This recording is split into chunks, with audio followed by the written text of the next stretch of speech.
Ladies, gentlemen, and friends beyond the binary, welcome to the Discourse for today, November 25th, 2022. I'm your host, Tristan, testing out a new theory today, and the theory is, what if I had a hat? My name's Tristan Johnson. I host the YouTube channel Step Back, and I also co-host the podcast It's Probably Not Aliens. So those two things, and I stream on Fridays at noon for a couple hours where I take questions, we chill out. Sometimes we get Mia Mulder. She's not here today. She's a little overwhelmed with work, but that is what it is. I feel like I can pull off this hat. I feel like when I was a little bit more... Back when I was heavier, my head was too round, and every hat looked ridiculous. But now that I have a more oval-shaped head, hats actually fit me all right, and I can look okay in one. That's my takeaway. Anyways, I stream on Fridays at noon. If you want to support my work, you can go to patreon.com/stepbackhistory and support Step Back for as little as 84 cents a month. Get videos early, get bonus content. If you want to support me and tons and tons and tons of your favorite online educational creators, there's also Nebula. If you go to nebula.tv/stepback, you can see all of my content early, also with the bonus sections. And if you sign up there, you get...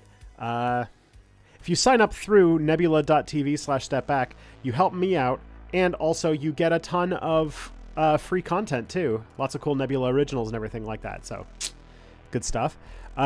Channel memberships, if you become a member of the channel, that's also a thing you can do that I'd be very appreciative of. If you have Amazon Prime, you get one free Twitch subscription per month. And if you choose Step Back for that, I'll be very grateful. So that's a thing. And, yeah, if you have, and of course, you know, this is all optional and not necessary at all. But, yeah, the Twitch Prime subscription thing is free. You get one baked into your Amazon Prime subscription every month. So if you choose me, I'd be grateful. But if you do have a little bit of money, things like Super Chats, Bits, and Twitch subscriptions are all also welcome, but not necessary. But, you know, they help the show happen. Wait, body fat can build up on your head? A little bit. You know. The thing is that, like, you know, the cheeks made my face look rounder, right? Anyways. My latest video is on Y2K and the sort of far right's reaction to the threat of Y2K and why there's such a theme of apocalypticism in American politics and such. And my next video, which should be coming out next week, inshallah, it's destined to, its official due date that I'm hoping to hit is December 1st. And that will be on the political compass. And why it's called The Political Compass Must Die. And it's a episode about political tendencies, the concept of authoritarianism and libertarianism, the concept of left wing and right wing, and how it's all messy and doesn't really work.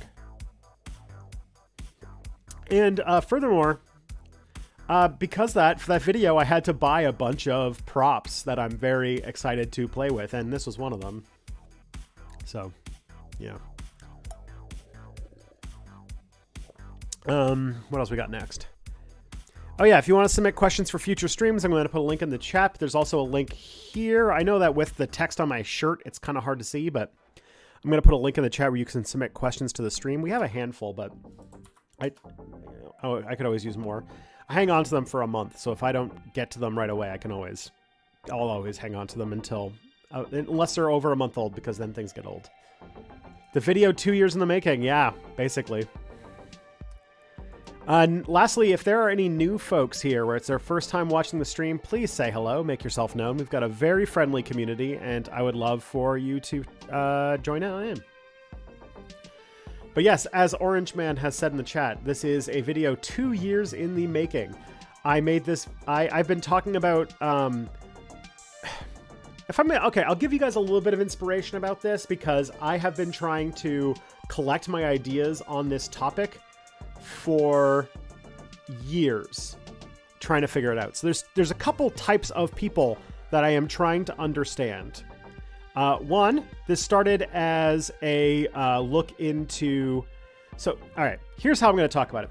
In 2020, when Bernie Sanders' campaign ended, my suspicion was that after 2 times of watching the Democratic establishment actively torpedo any chance of a populist left candidate, that there were a handful of people who'd be very disaffected by that situation who would be open to, or susceptible, I should say, to being lured into the far right as a form of mass politics that, just because that is the anti-establishment politics that is going on because there's no left-wing alternative to it. And I warned that was going to be a problem in the future. And almost immediately, every disaffected left-wing person started doing these, a group of disaffected leftists started doing these movements to the hard right. You've got Jimmy Dore becoming an anti-vax conspiracy theorist and starting to promote horse paste.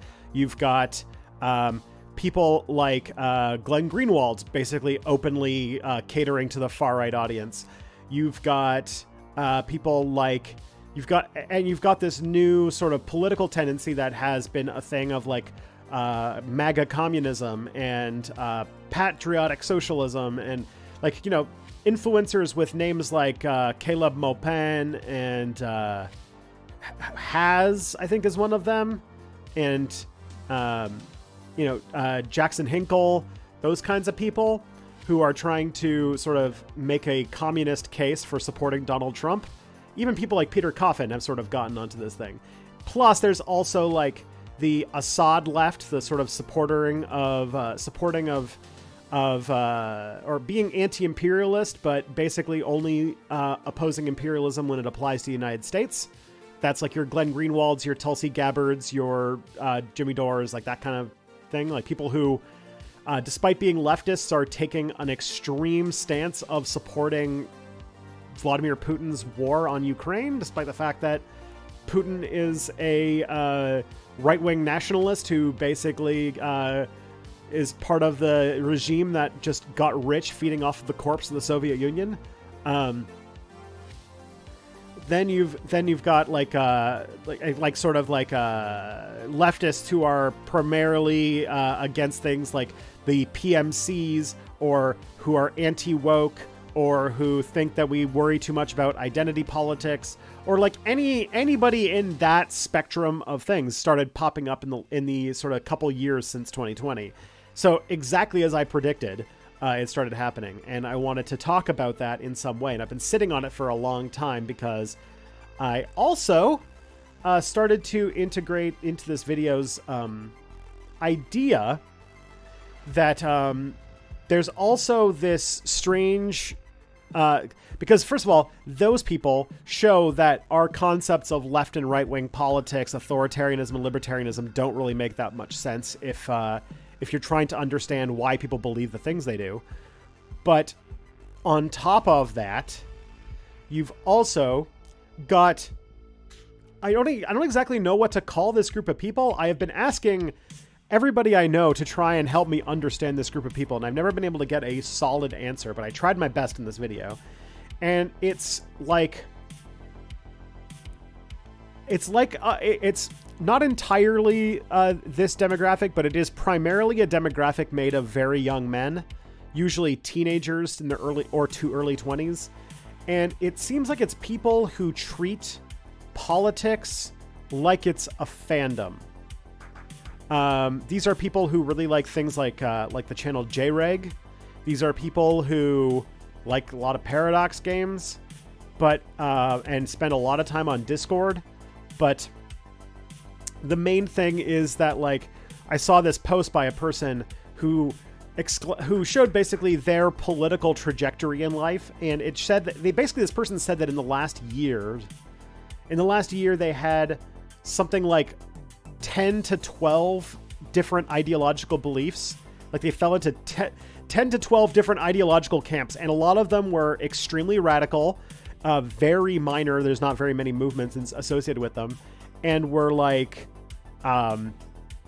they were all radical in mutually exclusive ways. Like the tweet that I saw was like, I was a I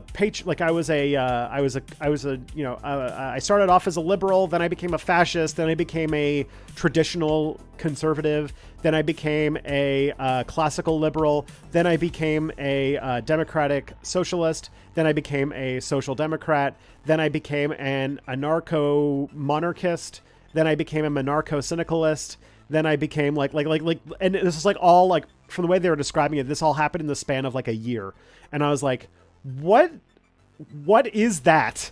You know, what makes a person who is like that? And I know that there are a lot of people like, for example, when I was sort of observing the fandom around the Hearts of Iron mod Kaiserreich, that it has people treating, fandom, like basically treating like, you know, true historical political extremist movements like their fandoms, like anarcho-syndicalists, or monarchists, and like people becoming ironic, and then as I kind of write in the thing, increasingly less ironic fans of like the monarchy, or monarchists. Like the amount of like people who called themselves straight up like monarchists who showed up in my Discord server, just blew me away. Like all of those things really confused me. And so I thought it might have fit into this whole like very confusing idea of how politics actually functions. And so I took like that, kind of trying to understand this group of people and trying to understand this rise in like commie Nazism that's been happening in the last 2 years, and trying to see if there's any threads that tie it together. And it's the fact that I think our concepts of political tribalism are more often confuse us than actually give us any useful information. And that's sort of what the video is about. I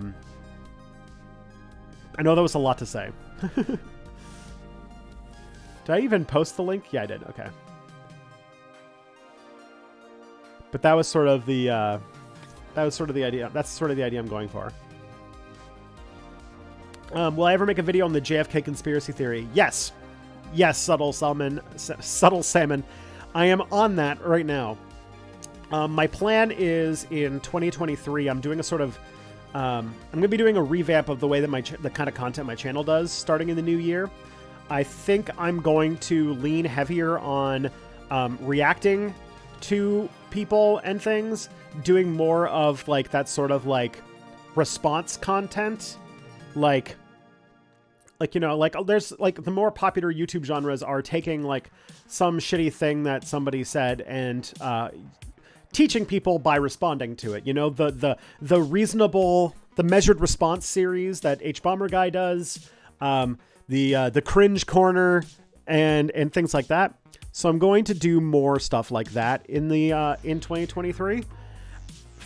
And furthermore, I'm also going to sort of leapfrog off of the popularity of It's Probably Not Aliens, and also the popularity of my 9/11 Truther video that came out earlier this year that did very well, and sort of and also the success of my studying of my history of the American far right series that I've been doing for 2 years now. All of that is going to lead to the sort of main things that I'm talking about on my channel. So next year, I'm going to focus a lot more on responding to discourses going on, talking about like studying my deepest of dives into the American far right, and debunking conspiracy theories. Those are going to be the main things I talk about, because I think those are the things that people want to hear from me the most. And next year also happens to be the 60th anniversary of the JFK assassination. So I am planning on doing 2 videos next November that are going to be one on the JFK assassination the JFK assassination. And because I know that the conspiracy theory is not going to be able to escape that, I'm going to make a second video a week later that is going to be just about the JFK conspiracy theory. I already have like the idea that it's going to be like it's going to be like a conspiracy theory documentary, but I'm going to try to make the case for my conspiracy theory that Lee Harvey Oswald shot John F. Kennedy. So that should be fun.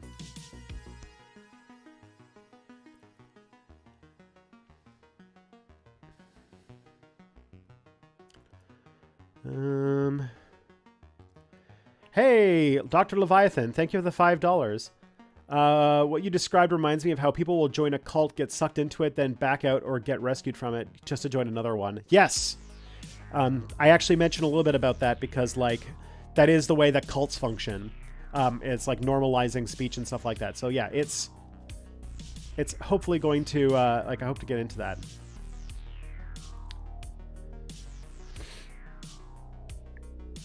Please upload more than H-Bomber Guy, though. Oh, I have to. H-Bomber Guy can only do what he does because he makes, like... I think he makes, like, something in 5 digits a month from Patreon. I make less than $1,000 a month from Patreon, so I can't, like, disappear for several months and come back with a two videos a year because I gotta make my AdSense, I gotta sell my sponsorships, so I can't possibly do it. That the only way that you have creators who can like disappear into the woods for 8 months and come back with a video is because they have a huge Patreon base, and that's just not a thing I've ever been able to garner. That's hi from Poland here. Just out of respect for your language, I'm not going to try to pronounce your name. Because I don't even know the first thing about pronouncing Polish. But my favorite artist is Polish. I know you don't like NATO, but considering that Russia is doing, are countries joining NATO like Poland, Czech Republic, Slovakia, and Baltic states justified? We hate Russia here. Maybe. I think that it's one of those things that might sound like a good idea in the short term, but in the long term is going to cause you more problems than it's worth. It's scriptures and I fell into the clutches of WoW Classic again. Oh boy. If it wasn't for the fact that I get maybe about 45 minutes of free time a day, like I'm currently trying to finish The Witcher. I've been playing The Witcher now for an entire year, but I can only ever play... I only ever get to play video games for maybe half an hour a day. Half an hour, maybe like 4 times a week. That's about the most amount of time I get to play video games. Otherwise, like my World of Warcraft heyday was Wrath of the Lich King era, and the Wrath of the Lich King expansion is like so tempting for me to relive those memories, but I know that it wouldn't be the same. First of all, I don't have the time to dedicate to it, and also I wouldn't want to dedicate time to it because I'm not 20 years old anymore, and I'm not going to be joining like the what's it called, number 2 top US guild in the world or whatever.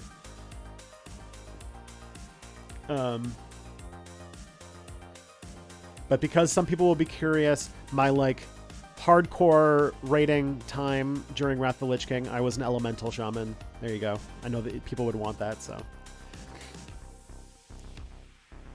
I always tried to play in World of Warcraft. I always played the classes that were where you would only ever need one in a raid group, and they didn't have to be that good. They were just essential. Because when I was playing World of Warcraft, I still had pretty bad internet, so I had pretty high latency, and so I had to play classes. If I wanted to get in a good rating, I couldn't like compete on like DPS meters or anything like that, so I had to focus on like, and I couldn't be like a tank or a healer, so I had to be like sort of those off damage people that could perform their duty really, really well. So like in Burning Crusade, which I only got to play near the, I played it through the whole camp. I only really got into raiding near the end, and I played I played an enhancement shaman, where all I had to do was figure out totem twisting, and you could get into a top end raiding guild. And then in Wrath, I switched to elemental because every single, because there was like a totem or something that gave you like spell damage or something like that. And you also needed heroism / bloodlust. So every guild needed exactly one elemental shaman in their party. And I got to be that for a top end US raiding guild until they found someone who was better and kicked me out. So I did most of Wrath of the Lich King up until like, I think we had killed Arthas, and we were doing everything on hard mode, I think. And I believe sometime during the hard mode push, they found another elemental shaman who was better than me, and basically stopped taking me to raids, so I quit.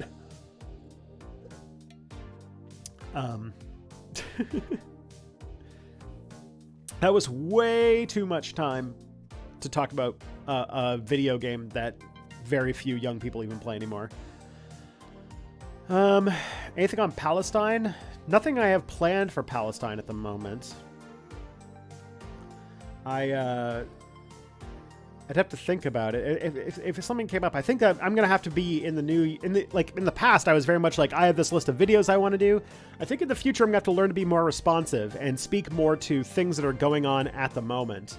That's going to be the way that I do well, because Step Back is basically right now in a little bit of a death spiral because my videos are just not performing well, and every video is performing less well than the one before it. And I think it has to do with the fact that my audience, my videos aren't finding an audience anymore. People don't really want the kind of content that I'm making anymore, and I need to change it up and focus on the things that the audience wants rather than focusing on what I want, if that makes sense.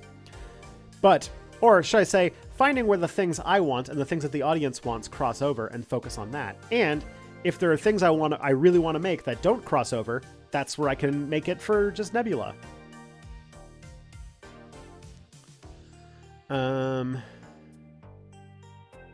Which Witcher? Witcher 3, Wild Hunt.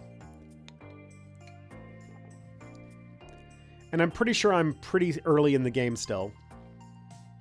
I'm in the part of the game now where I'm searching for Yaskir or Dandelion.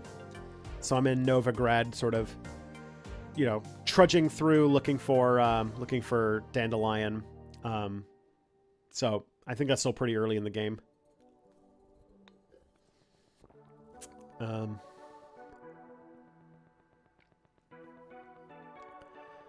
Have I seen Kirby Ferguson's movie that's not a conspiracy? Might be useful for the JFK vid. All right. Sounds good.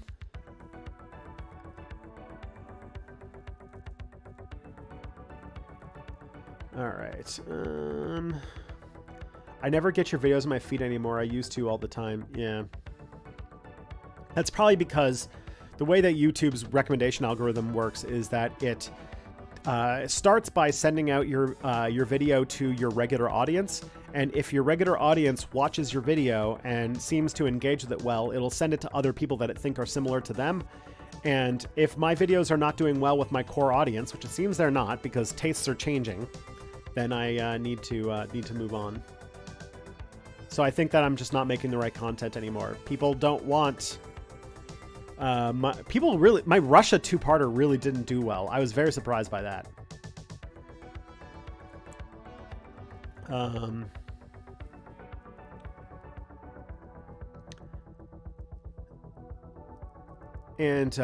Yeah. Like, I'll give you guys an example. I'll give you guys like a perfect, like, I'll show you guys right now. I won't show you, I'll talk to you guys about it right now. I'm going to go to Step Back's YouTube analytics. And one of the things that they do is they have a, what's it called? They have a list here. They have like a tab that's about audience, and it shows like what videos and what channels your audience are watching.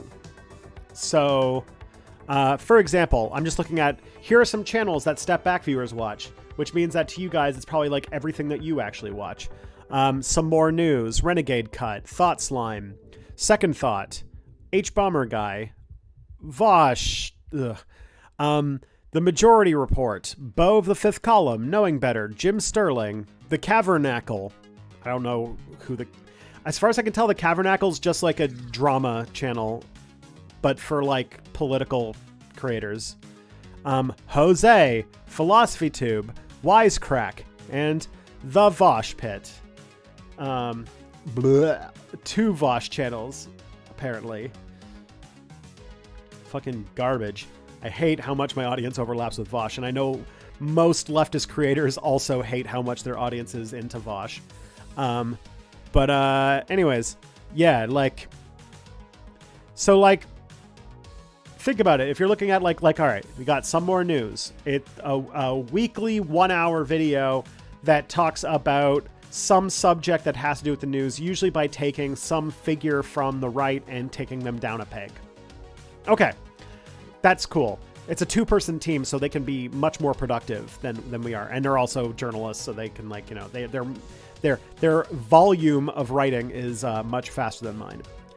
Renegade Cut does like 20-30 minute documentaries that are typically also responses to things that are basically two veins. Responses to things that are going on in the discourse, usually something that is buzzy in American political discourse, and sort of makes his statement on that, or Star Trek video essays. Okay. Thoughts Lime does a mix of like comedic documentaries, usually about responding to something weird going on in the right-wing political discourse, or The Cringe Corner, which is just a stream of 2 people sort of poking fun at a weird person in the right-wing discourse. Second Thought is short, quick, or sorry, like maybe not so short anymore, but anti-capitalist video essays, basically. H Bomber Guy is the you know, twice a year event of like a long ass documentary about something. He's basically just riding on his own celebrity power now and doesn't really have to worry about selling it. Vosh, I don't know. Being a dickhead apparently is really popular. The Majority Report, it's like a news podcast thing. Bo the Fifth Column is like short news related videos. Knowing Better is like, I think last time I watched a Knowing Better video, it was just defending Christopher Columbus. So I don't really know what, I've met him a few times in real life, but I don't know what his channel actually does anymore. I think it's like vaguely history, but after defending Christopher Columbus, I'm a little sus on that.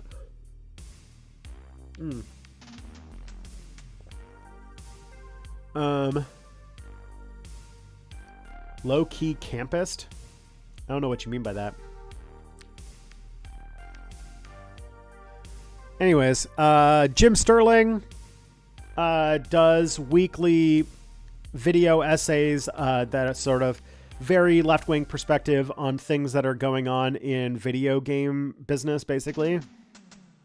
Cavernacle, as far as I can tell, is like just all drama. It's just drama all the time, sort of like what's that other YouTuber? Kind of like a little bit like the stuff the Surfs does, sort of like that Vadim. I always think of Cavernacle and Vadim in the same circle of like their content is basically just like memeing and shitting on right-wing grifters. Jose with the documentaries about that are like long. Jose's thing is long form descriptions or long form video essays about sitcoms, and he read or watched terrible right-wing content so that you don't have to. Like, those are the sort of 2 main things. Philosophy Tube, again, another, like, as someone pointed out there, like a Taylor Swift of the space, and can just do whatever. Wisecrack is sort of like a more mainstream video essay, short, like philosophy focused video essays that typically have some sort of like media crossover. I think Wisecrack might just cross over my audience because Wisecrack is huge. It's just a huge YouTube channel. I know several people who either work for Wisecrack or have worked for Wisecrack, so I know that, you know, our interests align, but I don't know if I don't know why our audiences align so much.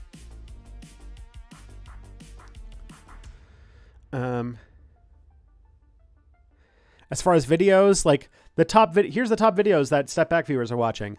The Roblox oof video, the new H Bobber Guy video. So I'm also a gaming racist. The Tucker Carlson originals, that makes sense because I'm literally in that video. The Jose video about Tucker Carlson originals. The Pelosi conspiracy theory debunked. It's a renegade cut. Kind of exactly what we're talking about. The Queen of Canada, the sort of QAnon queen and thing. That's Cringe Corners. There you go. Is Civil War history being rewritten by Atunche Films? I don't know too much about Atunche, to be honest. Qatar World Cup last week tonight. I think that's just because it has 4 million views, so like everyone's watched it. Smug Zoomer Conservative Doesn't Know What Socialism Is by Hakim. I don't know who Hakim is. Is it a glasses related? Like, here you go. This one's just for Matt. Your eyes can have it all at Hakim Optical. All right. Why we should get rid of intellectual property by second thought. Warner Brothers, Discovery, and the new batch of mergers. So more news. The war to save the buffalo from Knowing Better. Okay. Kaiju from Sophie from Mars. Twitter is done. Hassan clip, I guess.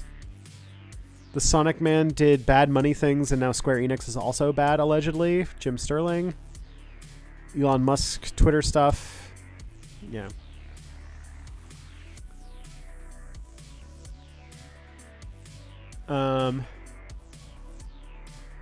Atunche does great anti-great replacement theory content. Oh, that's interesting.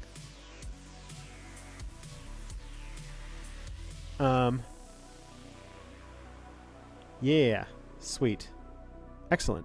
Okay, so this is I know this is like I'm just sort of like, you know, talking about this because I think it's interesting, and you guys might find it interesting too about why I'm sort of thinking the way I am.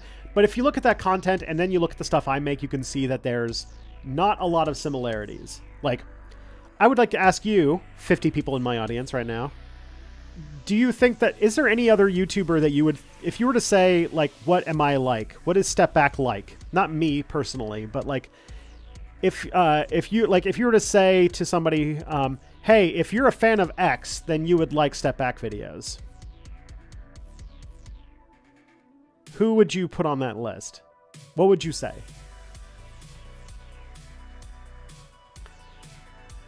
Because my guess is that it would be kind of hard.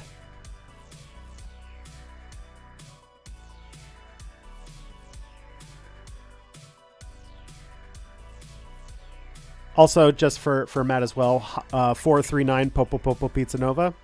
There you go. Just every radio ad from 1990s GTA. Connections, but depressing instead of inspiring, but in a good way. Atunche or Knowing Better. PewDiePie.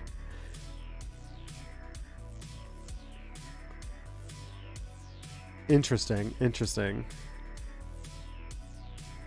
But you probably wouldn't say that I'm like probably people, like, it wouldn't be your first impression to say Step Back's a lot like Renegade Cut, or that Step Back's a lot like Some More News, or that Step Back's a lot like Thought Slime or Second Thought or H-Bomber Guy or Vosh or The Majority Report or Bo the Fifth Column or Jim Sterling or Jose or Philosophy Tube, right?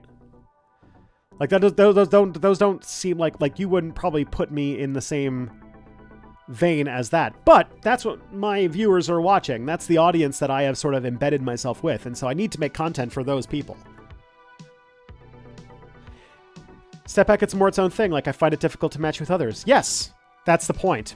The thing is that I don't really have a thing is that I think it's because my content is out of step with what people really like. And so I feel you're closer with Thought Slime than Some More News or Philosophy Tube. Yeah, there's because I need to make content more for the people, you know? Don't be Jose. No. So as I said, I'm kind of taking it down to 3 major subjects that I think I could do well, and I think fit what makes Step Back good, but also is more in line with what people who watch this kind of content want. 1, debunking conspiracy theories. People seem to like that on It's Probably Not Aliens, and whenever I do it on Step Back, people seem to like it. So debunking conspiracy theories is going to be a solid genre of videos on Step Back starting in 2023. So expect a lot more conspiracies. 2, the documentation of the American far right. Studying the American far right is like borderline it's borderline the only thing that left-wing YouTubers talk about. And so I'm definitely going to keep on that series and keep building on it because I think it has a lot of potential. Though my Y2K video did not do very well, so maybe that's hit its limit, but we'll see.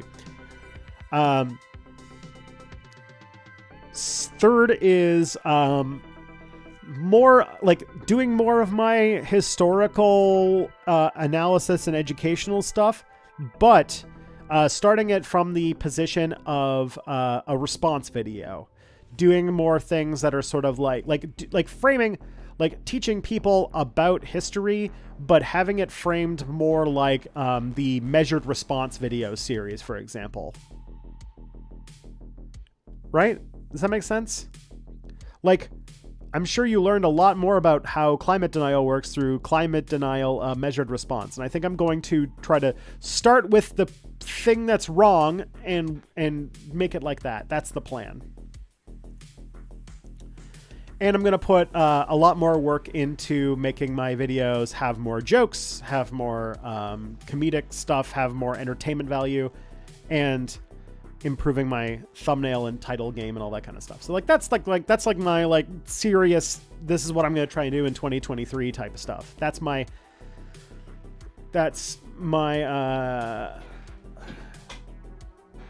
read about what I'm sort of like doing. So hopefully you could try to take over some of the more informational stuff that ThoughtSlime used to do, like Know Your Fash. Possibly.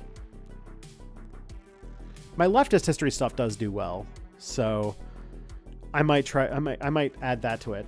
But I will say this. So the next video I'm making is called The Political Compass Must Die. And as I kind of mentioned earlier in this stream, which was like half an hour ago now, that it's about a response to the rise of like weird communist fascists like Haz and Caleb Maupin and Peter Coffin and like that sort of new weird vein that has shown up, but also people who are like really into like political compass memes and like sort of like weird various, like basically treating politics like it's a fandom. So that's what my next video is going to be about. My next video after that, I'm taking a couple weeks off for the holidays. So I'm going to be starting my next video starting probably sometime next week, but I'm going to be finishing it in January, and it's going to be about,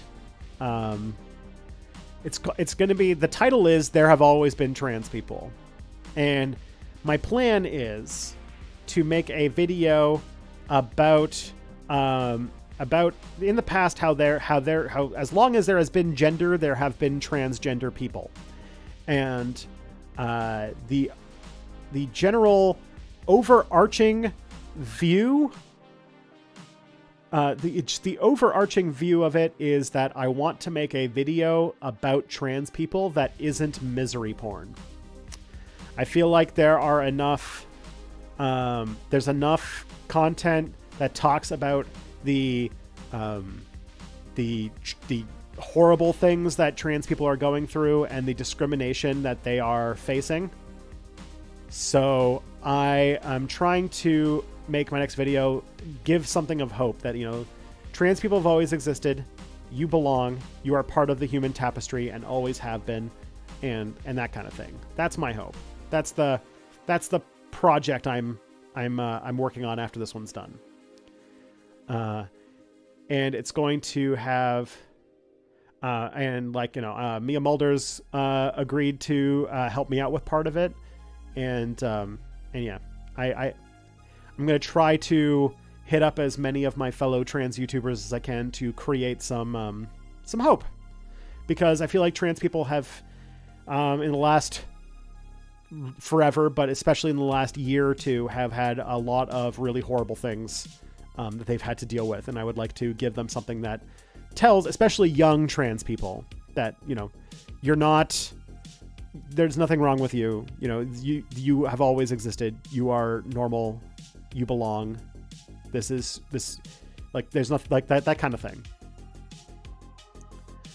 And I hope that will work. I have good feelings about that video, but it's still a little ways off. It's going to come out sometime in January. What I'm probably going to do is get myself into the Nebula First system, because Nebula's started a new thing which is called Nebula First, where they're putting special tags on videos if you like the idea is that a lot of the creators who are on Nebula are probably going to be shifting to this over the next year or so. When like basically they're going to make a video, and then like say you make video A and then you just put it on Nebula, you don't put it on YouTube. And then when video B is done and that goes up on Nebula, then video A comes out on YouTube. So you can say when the video comes out, hey, if you like my channel, the next video is already done. It's already out and you can watch it right now on Nebula. So that's a thing I'm going to try and do. So I'm going to try to make 2 videos in January and get that sort of cycle set up so that I'm always 1 video ahead and you can always watch the next video on Nebula. Can you enjoy the Discord interviews? Yes, I'll probably... it might be tough this weekend. I'm going to try to figure it out. But over the next few days, I'm going to be doing some Discord voice stuff because I want to talk to people. I've already talked to Pim, and Pim was very generous with their time. So, but Pim and I had a great conversation about this sort of situation with what's it called? Like political, like the sort of weird political tribes that have been treated as a fandom type thing. And I want to get more of that. I want to kind of figure out the emotional dimension about why people do this kind of stuff. Sorry, Matt. I'm sorry that I got so distracted. And yes, I want to say thank you for the $5 super chat, Matt. Speaking of viewer feedback, you still up for doing the Discord interviews for your next video? I couldn't make it yesterday, but I'm still up for it. Yes. I'm going to try and do some more. I might go on tonight. It's Friday night, but I don't... Oh, no, I can't go on tonight. I have Dungeons & Dragons tonight. Sorry. And unfortunately, or fortunately, depending upon how you turn it, this weekend is... My birthday is on Sunday, and so, like, my whole weekend is filled with birthday-related activities. Like, tomorrow, my parents are coming, and we're going out and doing all of that. And then on Sunday, we're getting a babysitter, and Kelly and I and a couple of my friends are going to an escape room and going out for dinner and that kind of stuff. So this weekend's gonna be very busy. So yeah.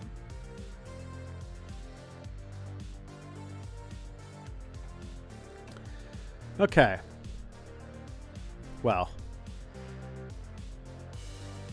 escape room. Yeah, there's a really, really great escape room place in London. And we want to go to one. We want to go to one this weekend. I feel like escape rooms have gotten a lot better in like the 10 years they've been a thing.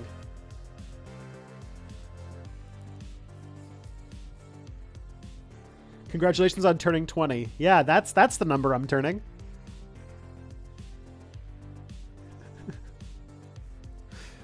I'm definitely not turning 34 this weekend.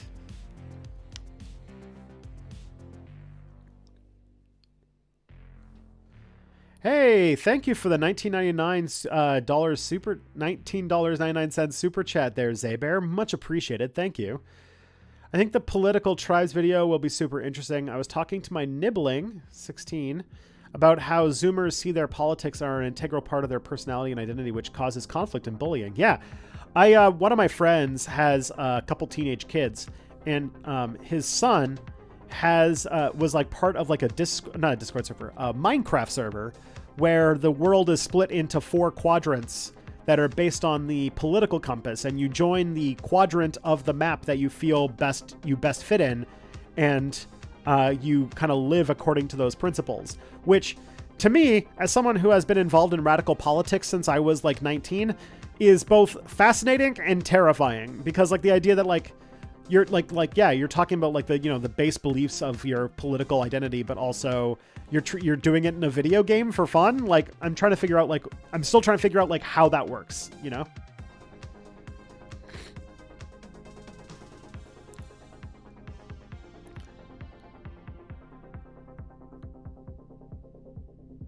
Yeah, when you said you were a BC player, you're not 20 anymore. I knew you were close to the same age. Yeah. I was born in 1988.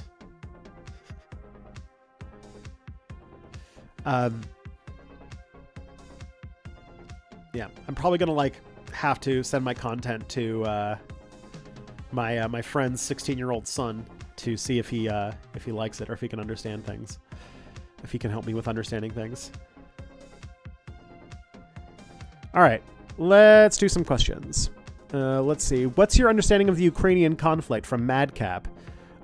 Interesting question.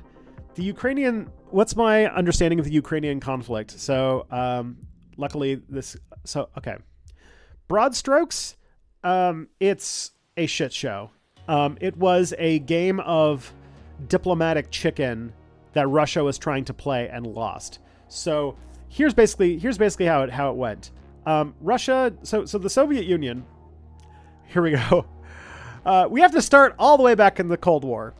So very good hat for this discussion. So during the Cold War, Russia was very cautious and very defense-minded, and the United States was very much not. So the Soviet Union was always focused on making sure that they were economically independent and making sure that they could defend their situation at all times. Their military was almost entirely focused on defensiveness, and they had a whole thing set up so that they could be dangerous if they were ever invaded. Comes from a long history of Russian foreign policy and the history of, like, you know, dealing with the Mongols and all sorts of stuff like that. But what happened is that the Soviets ended up losing the Cold War, and a lot of why they lost is because in a lot of times where there were these diplomatically tense gambits, the United States would do things that would pay off. Essentially, the US's policy was to be hyper-aggressive and to essentially threaten World War III constantly. The US was always doing things that were very dangerous, very aggressive, and basically saying, don't fuck with me, Russia, or we're going to nuke everything. They did that with, they put their missiles in Turkey. They were always, like, actively imposing themselves and putting down, like, you know, anti-colonial movements and things like that. And the US's, like, diplomatic stance was basically to act like they're crazy. And this isn't me, like, you know, this isn't me, like, waxing philosophical. Like, Nixon literally said, like, part of the foreign policy is to act like you're insane. And so do what America says, or else, because they're a crazy person with a gun, basically, right? And it worked really, really well for America. And I think that after the Soviet Union collapsed and they realized that, I think Russia started learning from the same book. And they did that with their invasion of Chechnya, their invasion of Georgia. And I think they thought that they could do that with Ukraine, that they could be like, don't fuck with me, America. I'm crazy. I'll invade Ukraine. And America was like, do it. And then Russia was like, fine. And then they did, because there's a lot of evidence that the Russian invasion was not necessarily well prepared for, and that it wasn't a thing that they really expected to do. It was more of a diplomatic play that they then got called on, and it didn't work out very well. Also, they have a lot of problems because Russia, the Russian military has a large emphasis on OPSEC, i.e. making sure that their plans are not released to the public, operation security, but they are obsessed with OPSEC to the point where they don't do a lot of logistics. And so, like, because they wanted to keep the invasion sort of secret, they didn't do a lot of the things that you would need to do to logistically prepare for war. So you had, like, a lot of, like, generals and stuff like that who are, like, right on the front, who would be on the front lines commanding the war, who had no idea a war was coming. And so, and the war has been, for all intents and purposes, a fucking disaster for Russia. They have, despite the fact that they're this massive country, they have a tiny economy that cannot keep on this path of destruction that they're on. and things just keep like it's not going well, and that's bad. So that's like sort of the idea of Russia, because they're trying to make sure that Ukraine stays in their zone of influence and that it doesn't join NATO or join the European Union or anything like that. That's their main objective, is to keep Ukraine in under their sort of greater Eurasian influence space. Furthermore, they also see it as a check on Atlantic powers, because it's sort of the first blows in this new Cold War between the BRICS countries and NATO powers, basically. And that's going to be like the sort of Cold War of the 21st century, the sort of Chinese-led anti-American countries. These are things like at the moment, it's all the BRICS countries, so Brazil, Russia, India, South Africa, and China. And where, China is really at the head of that. And other countries that have sort of been joining in, like there's been like 26 countries that have applied to BRICS since the war began, including and other countries that have been moving themselves closer to this group of countries, specifically the big ones being Iran and Saudi Arabia, which is interesting because those are two countries that nominally hate each other, which is interesting. And also a lot of sub-Saharan Africa are moving closer into Russia or into China's greater influence sphere. And as the Belt and Road Initiative starts to sort of take off, it's also going to be a big deal. And Russia is sort of a partner in that. And that's sort of part of that thing. And NATO is all of the former Western colonial powers, which a lot of them seem to be really on the decline. So we'll see where that all goes. But and so that's why I think a really big deal is being made out of this war, because it's the first real conflict of that. And it's the first real modern conflict with a lot of new technology. Like, it's the first modern conflict between two powers that have drones in a big way. And a lot of other stuff like that. So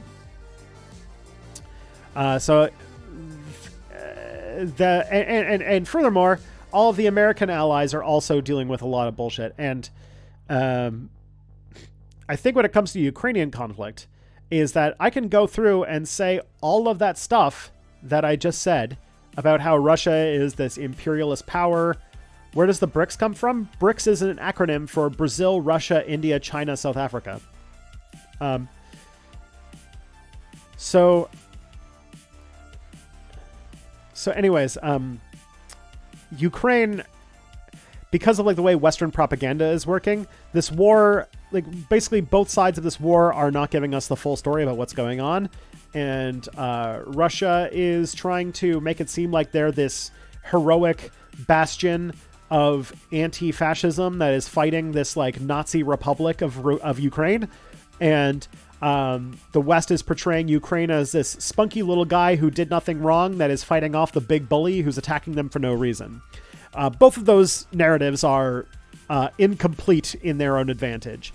Ukraine does have a weird problem where they are having trouble getting recruits into the military. And so in order to enlist numbers to fight Ukrainian or Russian-speaking Ukrainian separatists in the Donbass region, they were sort of accepting a lot of foreign volunteers into these like far-right militias, like the Azov Battalion.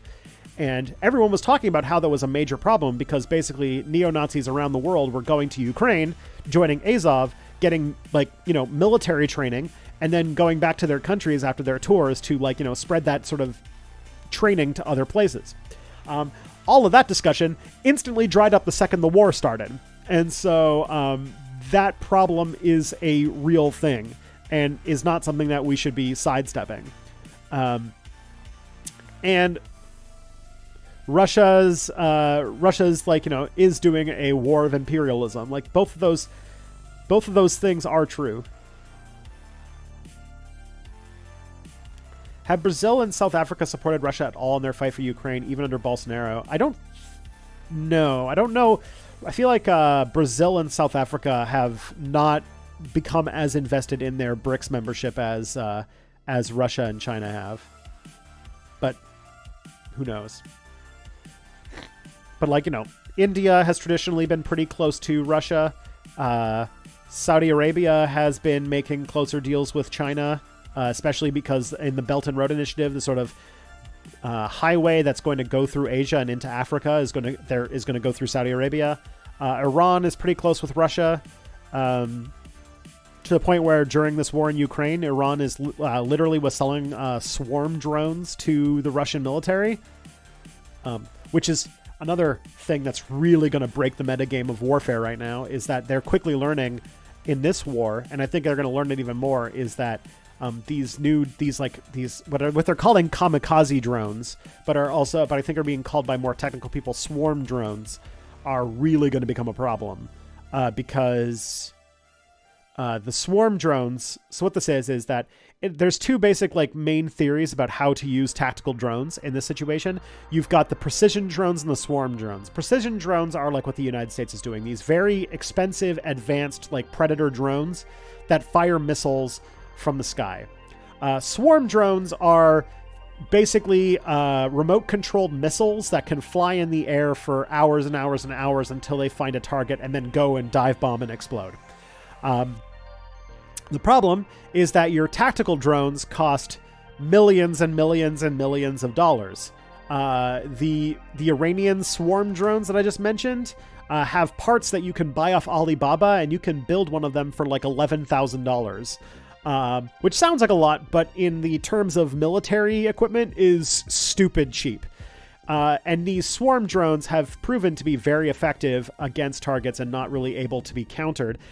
The main thing that they are very dangerous against, this is why Iran developed them, is because they are very powerful anti-naval technology. The United States' military their general military strategy is to send in their huge navy and bombard cities from the ocean and use superior air power to take the day. Swarm drones break that meta, because swarm drones can take out an $11,000 swarm drone can take out a F-18 fighter plane that costs billions of dollars. A swarm of them could take out a battleship that costs billions and billions of dollars to make. So the amount of money that the U.S. is burning compared to the amount of money that Iran is burning for that exchange of things it's just a ridiculous. Ridiculously in the favor of Iran. They've been developing it for a future defense against an invasion of the United States, basically, right? And it's these drones that have been sold to what's it called? That they've been selling to Russia, and it's going. I feel like in this sort of meta space, right now, the United States is the response they're trying to get to these drones is developing laser weapons that they can put on ships, so that they can use lasers to shoot down these swarm drones. In which case, then you don't have missiles or torpedoes you have to use that are expensive. You can just use the sort of whatever the power that you need to run these lasers. But they're not working. The technology doesn't seem to really be gelling very well. Probably the main reason why the United States hasn't invaded Iran yet, to be honest. Love your hat. Thank you, Nick.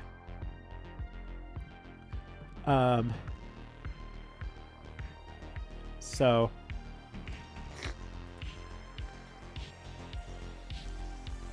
that's sort of the main things that I'm thinking about now. So that's that's sort of the state of of where I'm at on the Ukrainian conflict. Hopefully that all makes sense.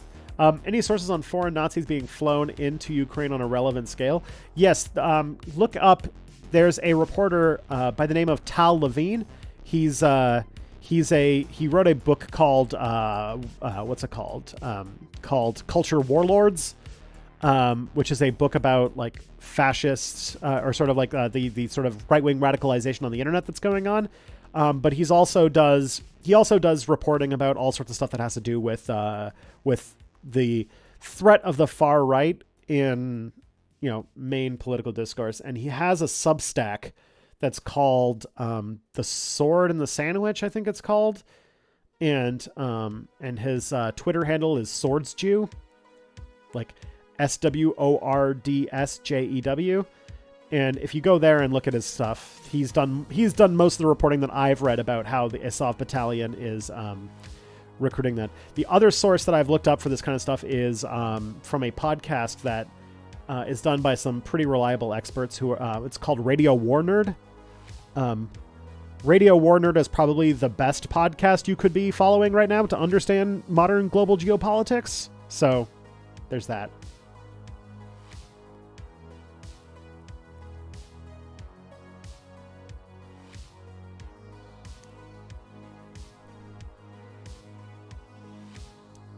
How does Ukraine allowing 1,000 people from neo-Nazi battalion in order to protect them from war crimes, rape, and mass killings, a both sides issue? It's because it's not 1,000 people. The Azov battalion is just one part of the problem. I don't know if you've noticed, but they can't seem to take one propaganda photo that doesn't have somebody with some sort of like neo-Nazi tattoo or some sort of like, SS division patch. We even had this shit happen in Canada where the Ukrainian... there was like what's it called? We had to deal with the fact that there was a Ukrainian community that had their own graveyard that had a monument to a SS division from World War II. Like, there's a reckoning with the fact that a lot of former Soviet countries in the wake of the collapse of the USSR have had a really strange sort of retroactive interpretation of their history that has been a lot more friendly to the Nazis than... is very comfortable.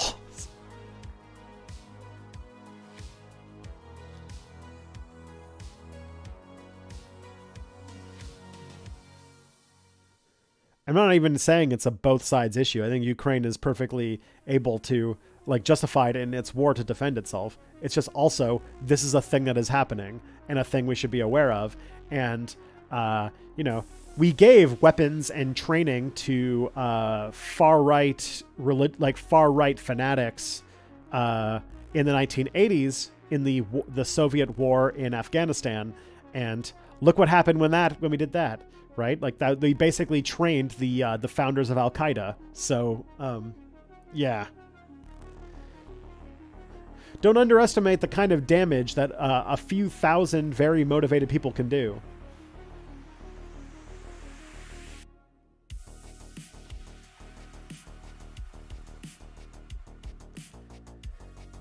If you're interested in the stuff I was talking about with the sort of reevaluation of history, I did a video called "Is Socialism a Threat?" with a professor by the name of Kirsten Godsey, and she did a lot of work about how a lot of victims of communism memorials in Eastern Europe specifically have done a lot of legwork to try and rehabilitate Nazis from those countries' histories. It's pretty fucked up.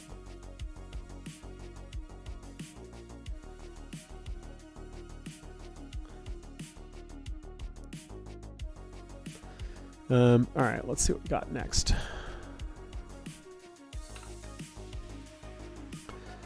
Okay, if you look through the list of all the launches at Cape Canaveral, you'll see only a minority of them are space probes or even scientific satellites. A significantly higher proportion of them are military satellites that are being sent up to do stuff like reconnaissance of America's enemies. If you were one of the engineers that worked there, how would you feel about the ethics of that? Like, could you personally justify helping American empire if you occasionally get help and send up stuff that'll push science forward? I mean... it's not a thing I'd be comfortable doing, but I know that, that's NASA, right? If you're a NASA engineer, that the reason that you get any funding at all is because you are tangentially useful to the military-industrial complex.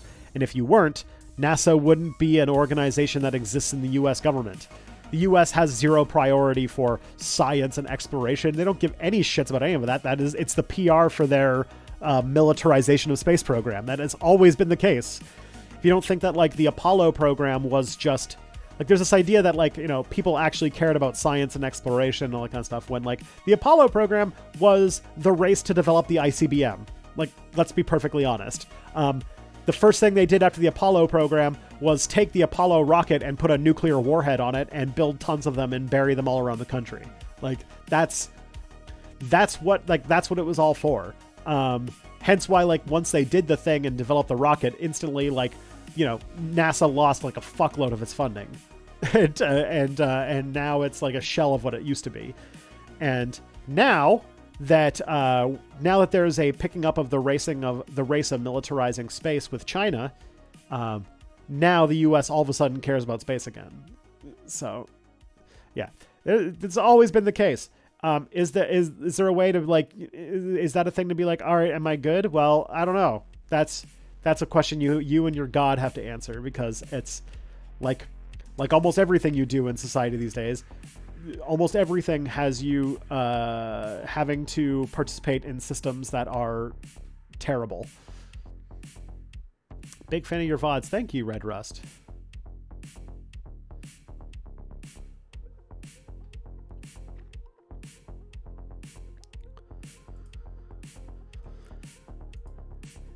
All that being said, I think that the Artemis 1 thing is very cool. I'm very happy about Artemis 1. The fact that I haven't even seen what's it called? I haven't even seen what's going on. I know that they did the flyby of the moon. I don't know what happened afterwards, but the fact that we're not even talking about it that much, but the US is gearing up to go to the moon again in like less than 3 years. Like sometime in 2025, there's supposed to be the Artemis 2, which is going to be a literal space flight of people landing on the moon again for the first time since the 1970s. Like, that's pretty cool. This Artemis 1 program right now is actually like the dry run of that.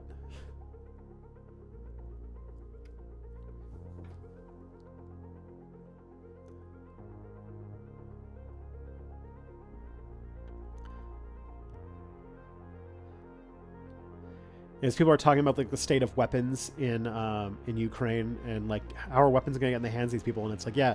The problem is that anytime there is a war, even when the war is over, tons and tons of weapons just get left there because it's way too much. It's way less work to just remake the weapons and just leave whatever is there than to, like, you know, actually go and collect it all. The other thing too on that list of like on the 2025 mission is that also the Shongha space moon program is ticking along pretty quickly with plans to have moon bases by the 2030s, which means that, you know, or by the late 2020s, to have like a permanent moon settlement by the Chinese, which I think is the main reason why America's finally getting its shit together. Because they're also gearing up, because they like if you want to go to Mars, you have to have a permanent presence on the moon, because any spaceship that's going to go to Mars is going to be way too big to build on Earth. So Mars, so the moon is like the new place that everyone needs to get and build something. Plus there's like helium-3 or something on the surface of the moon that people want or something. 2024 is the Artemis 2. Cool. Then it's like less than 2 years.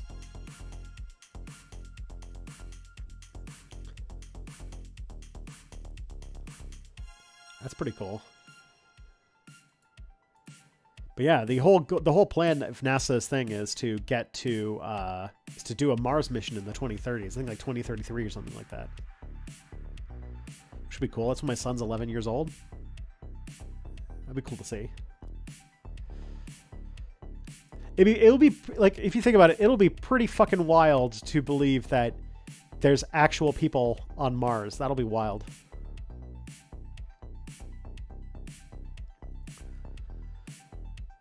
All right. Do you think that election denialism affected the midterms? I can't help but think a lot of Republicans didn't vote because they're actively being told that Democrats just steal all elections. I don't know. There's a lot of different...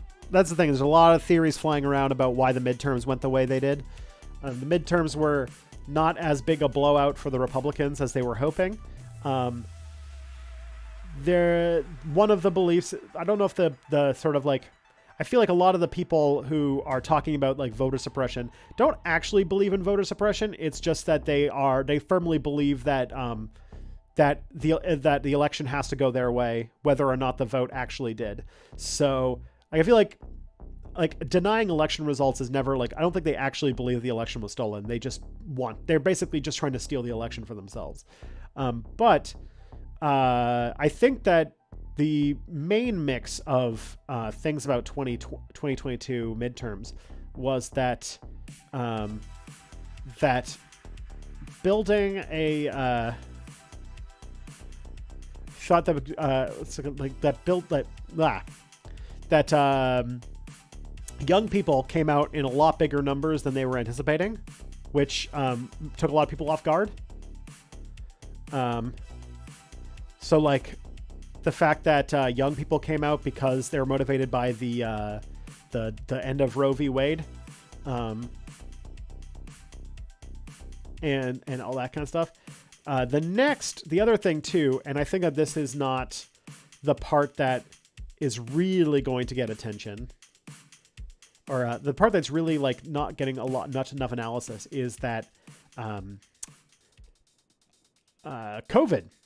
That 2022 was the first election after 2 years of the COVID pandemic, especially 2 years of the COVID pandemic where doing anything about the pandemic, like doing anything to protect yourself against the pandemic, was highly politicized, which means that the Republicans, who tend to skew older, but they had this weird combination of being generally older than the average population of the U.S., and at the same time being against doing the sort of things that prevent you from dying from COVID. And there's like studies that show that like the people who died of COVID skewed really heavily to Republicans. Like a lot of Republicans, not even old Republicans, but a lot of old ones too, died of COVID. If you think about it, like 1 in 300 Americans at least. Actually, let me find out. That number is old. Let me see. How many Americans died of COVID? Current death toll of COVID is 1.09 million people. So that's about 1 in 33 people. That's a lot of people. And also very heavily skewed to politically engaged Republicans, which I think the Republicans didn't anticipate how many people in their voter base have just straight up died of COVID. And because of Trump and because of,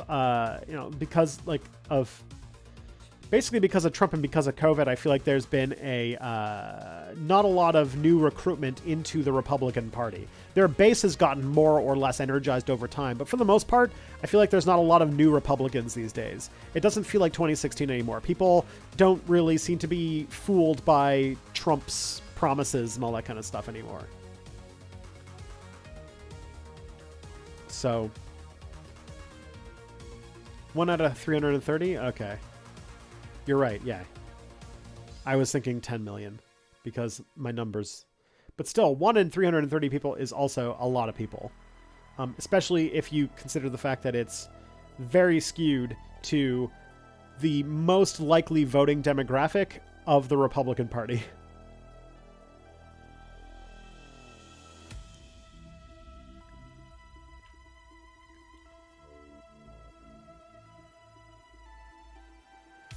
So that I think is a part of the whole situation there.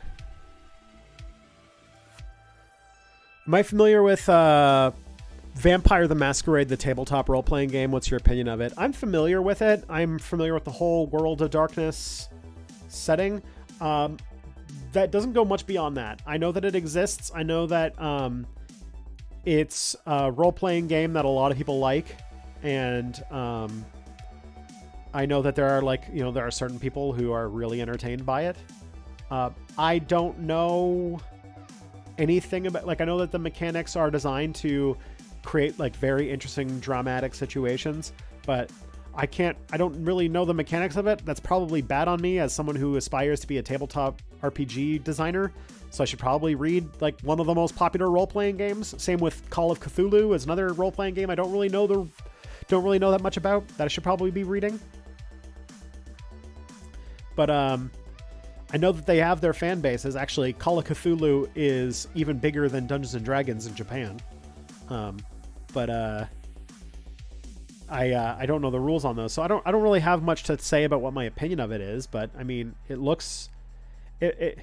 could be cool. I'm not that sort of urban fantasy thing doesn't really rustle my jimmies that much. Urban fantasy doesn't really get me that excited.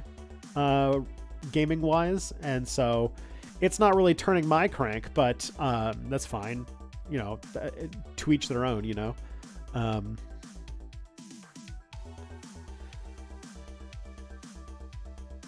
But I mean, people seem to like it. I know there's a new 5th edition of Vampire that people seem to really like, which seems to be good. So, yeah.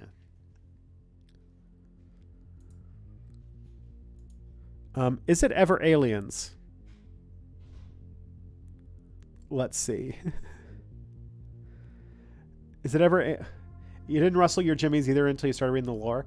Yeah, there's a lot of games with really cool lore. It's just that, like, to me, like, when I play tabletop games, I typically get into the mechanics, because my first urge whenever I play one is to just make my own setting. Like, I play a lot of 5th edition Dungeons & Dragons, but I've never, I very rarely have ever played in the Forgotten Realms setting. I only did that once, where we played a Lost Mine to Phandelver game, but for the most part, like, and we're in a Curse of Strahd game, which is in Ravenloft right now, but for the most part, I've been playing in homebrew settings, and like, so I typically think of like genre and mechanics rather than like the lore when I think of games. Toddy Boy wants to know if it's ever aliens, and I would say, well, not yet, but the day that it is will be very exciting. Vampire and the World of Darkness it's probably not aliens, the game. That'd be fun.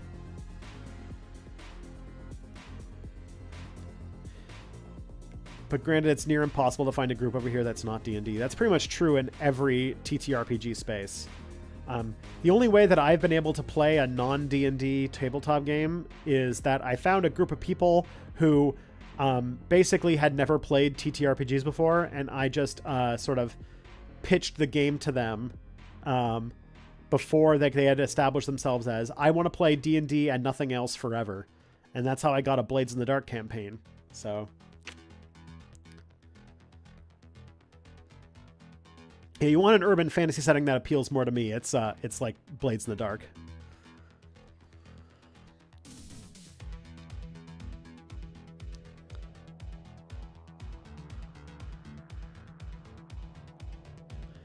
I like many of the changes they're making for D&D 1, but the model is predatory to say the least. Yeah, I agree. 5th edition is making me very tired. Like, its mechanics are very bloated. It's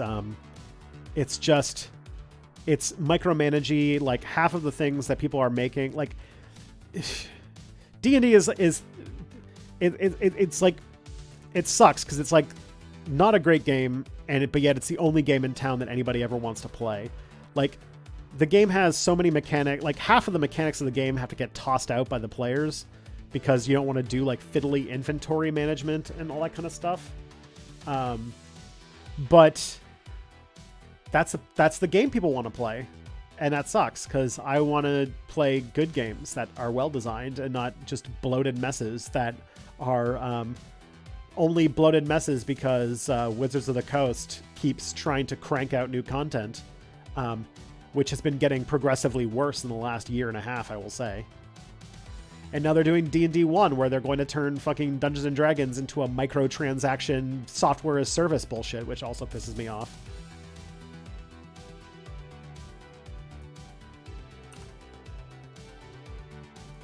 Can I recommend any non-bloated messes? Yeah. Play any... if you want a non-bloated mess, play anything in the Powered by the Apocalypse genre of games. All of those are solid. Blades in the Dark, solid game. Like, the games that I have played that I personally enjoyed... so the role-playing games I played the most, or that I've played that are not D&D, are Blades in the Dark. I don't know if I've run it, I haven't played it. But Fate Core, which I think is really good, is like a universal role-playing game system. And, yeah, Fate Core, and The Sprawl, which is the cyberpunk Powered by the Apocalypse game. And I like all of those. And so I would recommend, if you wanted to play a role-playing game that sort of fits the idea of what D&D is selling itself as in like sort of the media, I would recommend doing something by the Powered by the Apocalypse game, which is focused on making the game have drama that drives forward the narrative, rather than just having like, you know, I mean, I don't want to get into the finer bits of game design stuff because that is so far from what this audience typically wants me to talk about. But there are so many problems with Dungeons and Dragons that make it very fiddly, very very counterintuitive. There's a lot of mechanics in the game that make that are in the game just because they didn't want to remove it, because nerds would get mad if they changed the game from something like that other people have innovated in better ways. So there is that. The main thing I'm going to try to do is I'm working on my own game, and I'm about 7,000 words deep right now.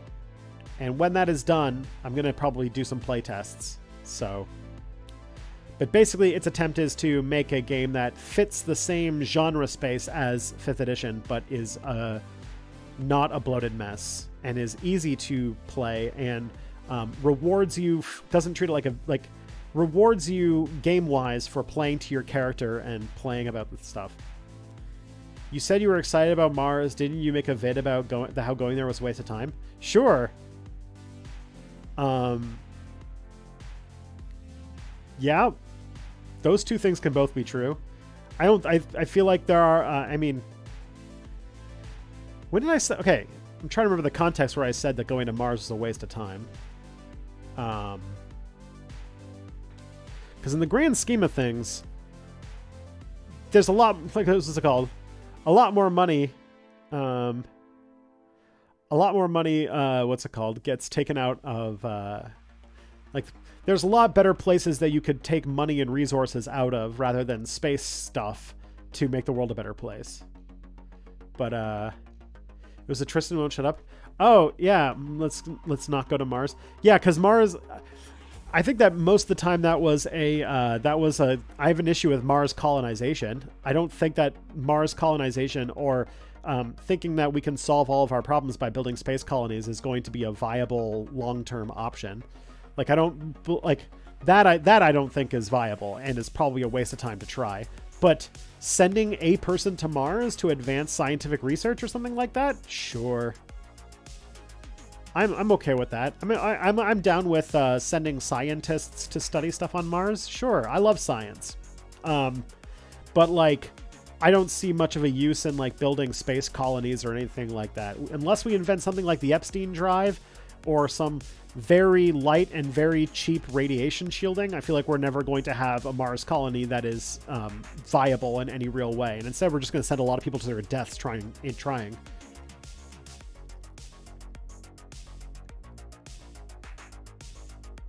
If you want D&D but better, look into the OSR movement. Games like Mazes, White Hack, Black Hat, Knave, Maze Rats, Only Halberds. Yeah, I'm actually, I have those on my list to read. I'm very intrigued by White Hack. I've heard White Hack is really good.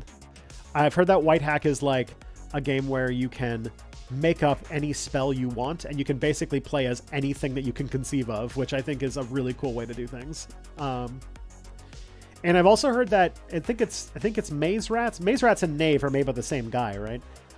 One of those two has a spellcasting system where you roll on a table to combine different things, and like when you go to cast a spell, when you prepare your spells, you roll on some tables and combine some shit.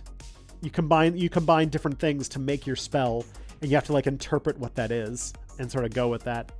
Can't Mars colonizers survive by growing potatoes and shit? I think you know that I know that's not true. In fact, actually, it was almost exactly at the time that The Martian was coming out in theaters that we learned that would not work. It was funny, like almost exactly when The Martian was coming out in theaters, we learned that Martian soil is full of stuff called perchlorates, which is sort of this toxic salt that basically would make any soil on Mars impossible to grow things in, or at least things that would grow in it would be poisonous. So you would have to bring all of your own soil from Earth, which is another, and it has to be alive because you need things like diatoms and fungi and shit like that to make soil actually work. It has to be activated. So that's going to be a real fun thing for getting food and growing food on Mars. What are my thoughts on domestic terrorism U.S., like the Q nightclub shooting? From Zaybear, the girl that's been noticed. Aw, it's been so long since I've seen you. Hello, Zaybear. I'm glad you're here. To answer your question, what are my thoughts? It's terrible. And the way that political discourse is working in the U.S., it's set to get worse, not better. I think that a lot of what people think is going to be America descending into civil war is more going to be an increase in things like what we saw at the Q nightclub. It's going to be more political and hate and bigotry motivated mass murder. I'm kind of coming to the conclusion that instead of like a civil war type situation, what you're most likely to see in the U.S. is an increase in domestic terrorism akin to the years of lead in Italy, where there was just different political factions doing violent acts against each other, which wasn't great. Wasn't a great time to be Italian, I've got to say. But I think that that's more likely than what we're... Because it does seem that, like, somewhere between Charlottesville and the January 6th insurrection, the sort of energy for the American far right has really, really turned down. And it seems like while there are a lot of just openly reactionary bigots in America, the amount of people in the United States who are like ready to join the Freikorps and actually like lay down their lives to advance a fascist agenda is very low. Same is true for socialists. So, but enough for some acts of terrorism for sure. I think that if we're ever going to see a, like, you know, the big revolution in a socialist sense, it's going to not come from a place like the U.S. As Lawson said in the chat, it's probably going to come from somewhere in the developing world. It's going to be like China or something like that. If anything, we're going to be the biggest resistors of it because we are basically the global bourgeoisie.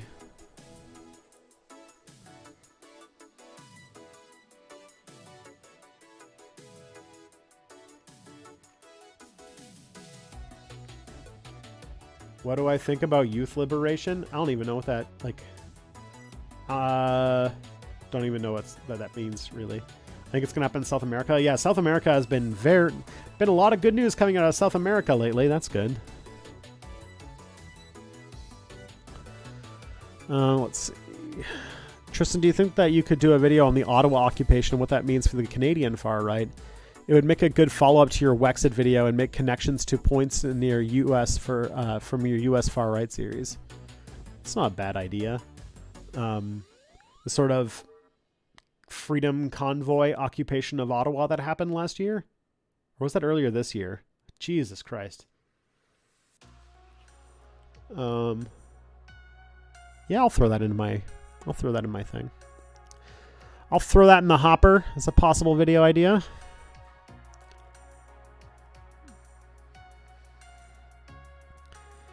I'll have to do some studies, like, you know, to see if, like, there's enough traffic interest in that for me to make a video about it, but I'll put it in my list of things to check out. Yeah.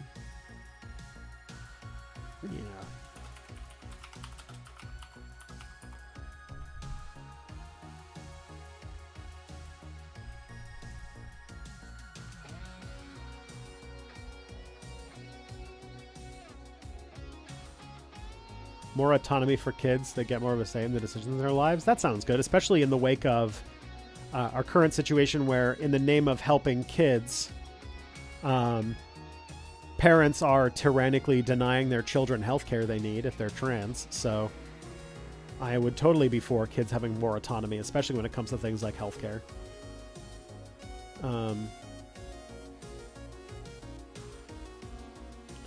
Where to go?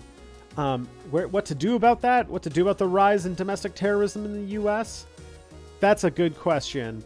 I think that there's some legitimacy in the idea that maybe people on the American left need to recognize that the government isn't going to do anything about gun control. It's just not going to happen. It's not in the capacity of the federal government at this point. And if you can't get rid of weapons, you might need to consider acquiring and learning how to use them on your own, because if you are a group like, if you're trans, if you're LGBTQ plus in any fashion, if you're a racial minority, you know that the state's not going to protect you. The police have no interest in protecting you. And there is now a growing in both social permission and in just general militancy, people who are trying to come after you. And the only real way around that is self-defense.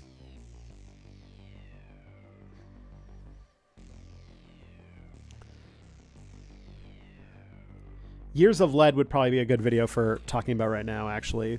I've been talking about the Years of Lead so often on stream that it makes me think that maybe a Years of Lead video to talk about the future of American terrorism would be a pretty good way to talk about that.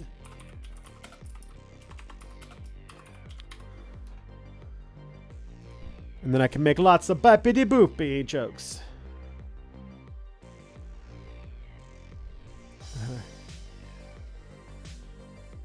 Radical right-wing terrorism. Mamma mia.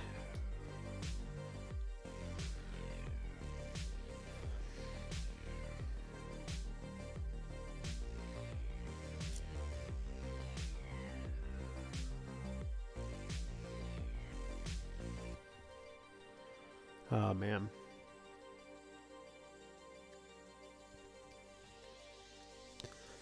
Do I think I could do it? Yeah. Oh, I did that. All right. A while back, I remember you saying you considered becoming a character actor. How do you feel about the ethics of white actors in historical works using slurs? Like, one of my favorite TV shows ever is Boardwalk Empire, and it's full of white actors using the N-word because that was the norm in 1922. How would you feel about being asked to do that in a production like that? I think I'd be pretty uncomfortable. I don't know. I don't have a good answer for that, and I'm definitely not the person to ask. Because in some ways, like, I think that like the power of racial slurs to make a point about like how racial politics were in like a period piece. In some ways, that makes sense to me. In other ways, I know that the last thing that somebody who, is the victim of those kinds of racial slurs today wants to do is sit back and watch a period piece where they just hear this word that is explicitly used to dehumanize them over and over again, especially from a guy who looks like me. And so I think that's a complicated question, and probably one that I'm not the person who should be answering.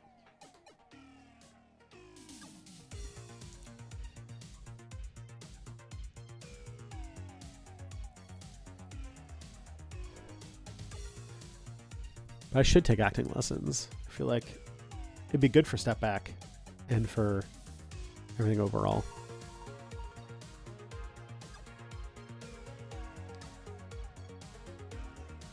Be uncomfortable and sit with it. Yeah, Zaybear, that's a good call. As a Black American, sometimes it feels really icky that white actors want to just squirm away from their own history. Be uncomfortable, sit with it. Yeah, that's a good way to interpret it. Because, like, yeah, the two ways of looking at it is, like, one, I agree with you. I think that if you're going to be talking about if you're going to be making a piece of media that's, like, about, talking about the racial politics of the past, and they need white actors to be the face of that evil of that period, that makes sense to me. I could see doing that in the name of making an important piece of media. But two, I know that I'm sure there are a lot of Black people who the last thing they want to do when watching a TV show or a movie is hear that word used to dehumanize them. Although, if it's important. So I think that the answer would be maybe if it was being used for a purpose of making that sort of idea known. But, like, for example, the way that, like, the N-word is so casually used in a lot of, like, Quentin Tarantino films, probably not a thing I would want to do. Definitely not a thing I would want to do.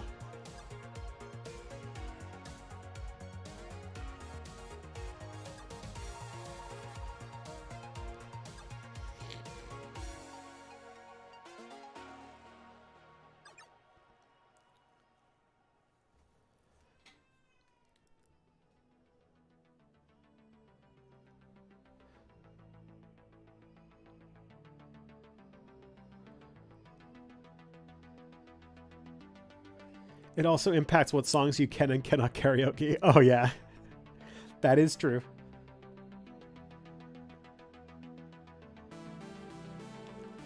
But like, if theoretically I was like a character actor and I was cast to play some like fucking neo-Nazi shithead in some movie about like the Greensburg massacre, I'd probably do it for the role, because I feel like, you know, that's an important part of history that is uncomfortable but needs to be talked about.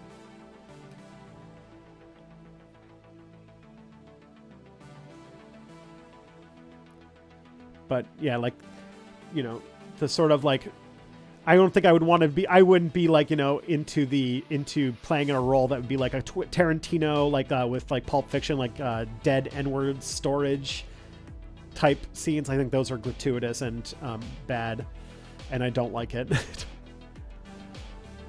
I don't like it, and I can only imagine that people of color also, people of color have a much stronger dislike for that kind of shit. Like, I don't know how the fuck Tarantino has gotten away with that shit.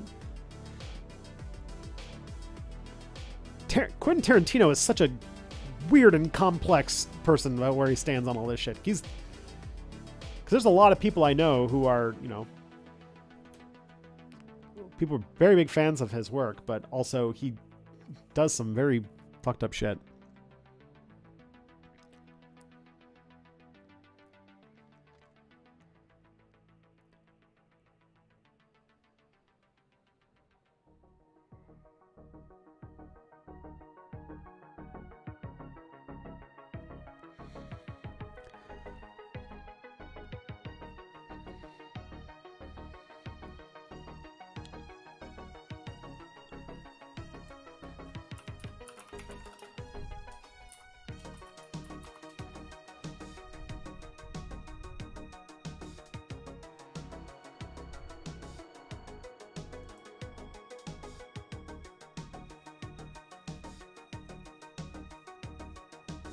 All right. I mean, I think if you've ever watched a Tarantino movie, that's kind of impressive. There's a lot of them, and they're very famous movies, like Django Unchained, friggin' Inglourious Bastards, Pulp Fiction, Reservoir Dogs, what's it called? Kill Bill 1 and 2. Those are the ones that come off the top of my head.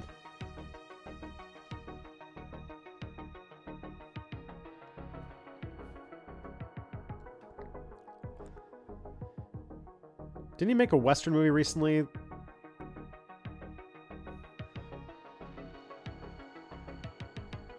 I know that he was there was a time where he was gearing up to make a From Dusk Till Dawn, really? There was a time where I knew that he was gearing up to do a Star Trek movie, but apparently that got that's in development hell now. Because he was like, I'm going to write and direct a Star Trek movie. And they were like, fine, fucking do it. And then he was like, all right, I'm going to write but not direct. And then he's like, actually, I'm going to give a vague idea to some writers and they're going to write. And then, so yeah, kind of Hateful Eight. Okay. I don't see a whole lot of movies, as you guys know. As fans of the podcast will know. Do you think Twitch will someday make it easier to archive VODs? You have to go to YouTube if you want all the VODs to stay up. I don't know. Possibly. I mean, data storage is getting cheaper, but they would need a good incentive. I have a feeling that the only way that that would happen is if Twitch ever got to the point where they were seriously considering putting, like, there was some thought a while back that Twitch was going to evolve to become Amazon's competitor to YouTube. And that it would have more sort of like that they were gearing up to make pre-recorded videos be more of a part of Twitch's platform. But it seems like they never really dug on deep into that. So there is another company that's talking about it, but I don't think I am at liberty to name that because it has to do with some contract stuff. So.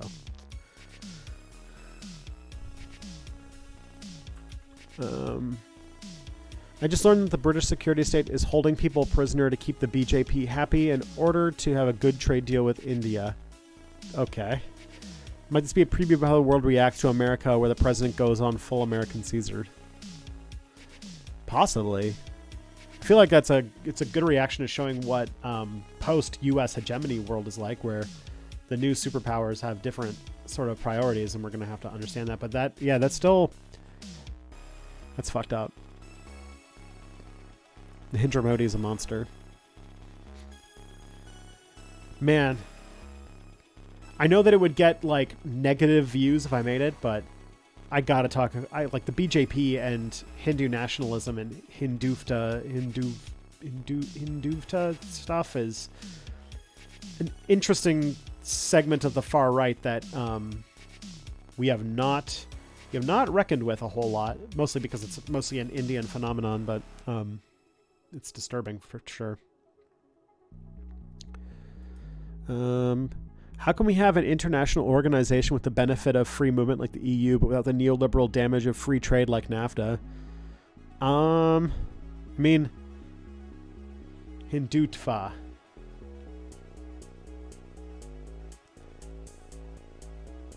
How do we do that? I guess you would make it a United Nations thing. That'd be my guess about adding freedom of movement. You would watch. I appreciate that, Wally. I'm just sort of at a point now where it seems that there's like 3 subjects I'm allowed to talk about, and if I stray even a little bit from those, my channel does terribly. My video is sort of losing its audience right now. Every video is doing worse and worse over time, so I've got to do some real hardcore reevaluation of what Step Back is and what its content is going to look like for 2023. I've already talked about this for the first quarter of the stream, so I'm not going to get into it now, but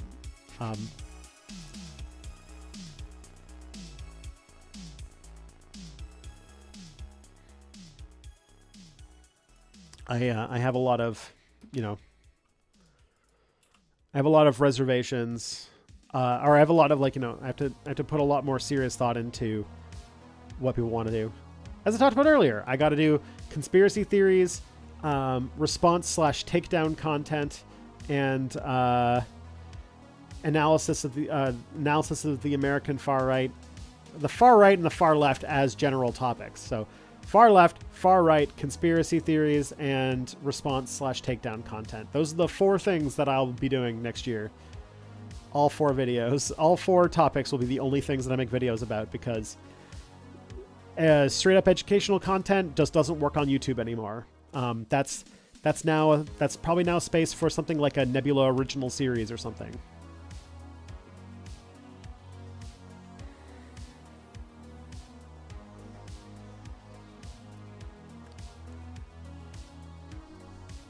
I heard that after the election, the U.S. right was calling for the voting age to be raised. As funny as that is, what do you think about this day's current Republican Party? Interesting space in that. The Republican Party is in a complicated situation, but 2020's the recent election, the November election that just passed, I think has a lot of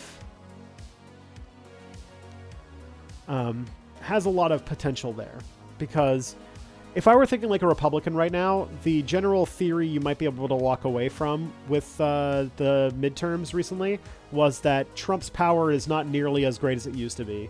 Even Trump's announcement that he's running for president in 2024 a couple weeks ago was sort of a little bit of a wet fart of a response, and nobody really seems to care. There's a lot of signs that he has hurt and detracted more people from the Republican Party than he has attracted, which is interesting. Because then that means that the Republican Party has a bit of a troubled future ahead of it. They don't really know what they want to be next. Their original plan back in 2016 was sort of embodied by some of the people that the party was handpicking to lead the party in the future, which is people like Jeb Bush and Marco Rubio.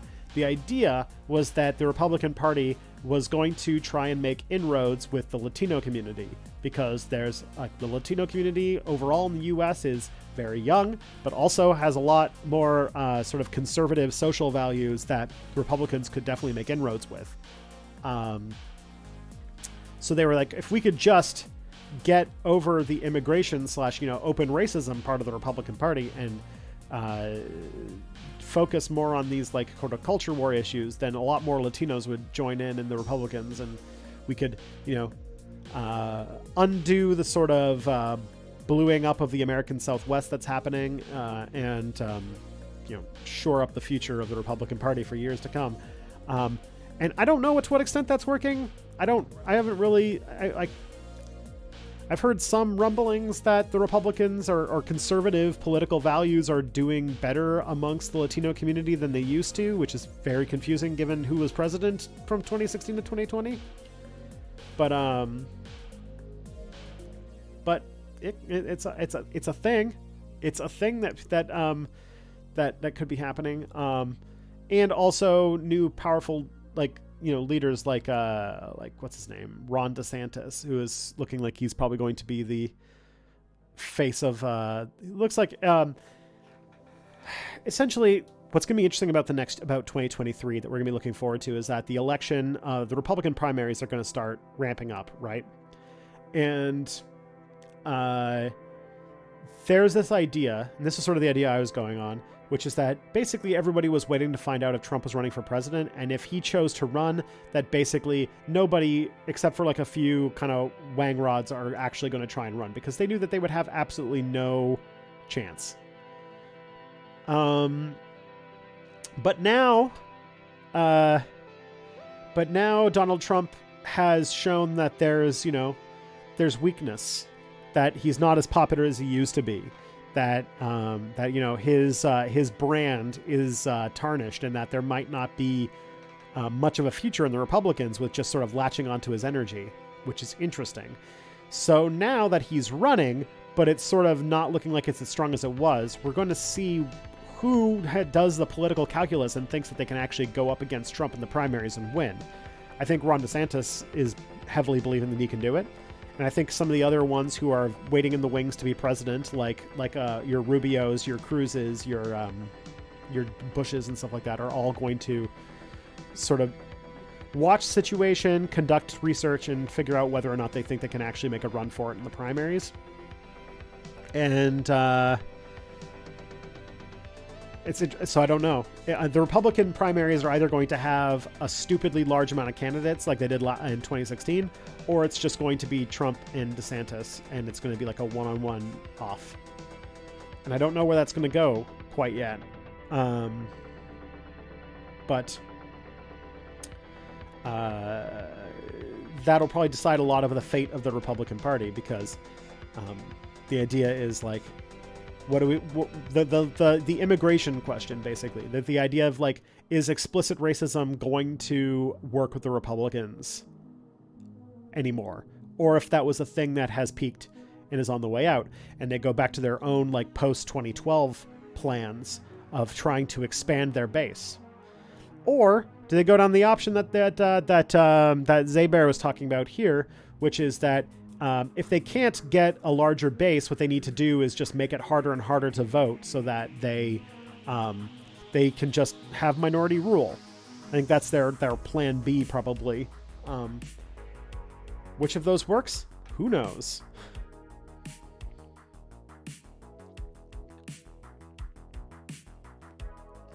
Wish I had an answer. But that's sort of the place the Republican Party's in right now. And I think that there's also going to be a lot of internal conflict between their like openly white supremacist, fascist ideologues, their QAnon people, their Magic Taylor Greens, or their Trump supporters, and the sort of more mainstream Republicans who got turned off by some of the excesses of Trumpism. And because I thought that they were too small of a number to really mean anything in the past, but it seems that apparently that number has increased enough that that people whose opinions are basically whatever will advance them the most have decided that the calculus allows them to be against Trump again.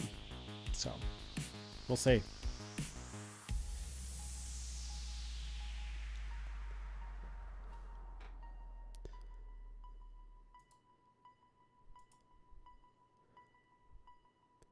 for all of our sakes, I hope that the Republicans don't just like straight up try to, they seem to like, they've always been into voter suppression. I hope they don't go into like straight up anti-democracy bullshit, like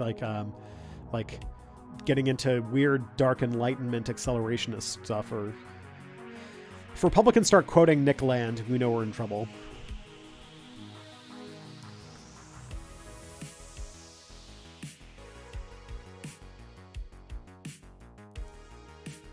All right. The Lib Law podcast are actually optimistic, given even conservative judges will rule Florida's Don't Stay Woke bill unconstitutional. But supposing they're wrong, do you think that public universities in Florida will do? Like, do you think that they just get rid of their humanities departments if they can't teach stuff like history and sociology accurately because they're forbidden from talking about race or gender? Yeah, I feel like this is going to be a law that's going to be pretty hard to enforce. And any time that they actually try to enforce it, it's going to look really bad on them. When it's like, yeah, you can't teach like history of women because that would be talking about gender, and you can't do that because they passed this really stupid law that says you can't. But it'd be bad PR for bigots. And so I don't really know.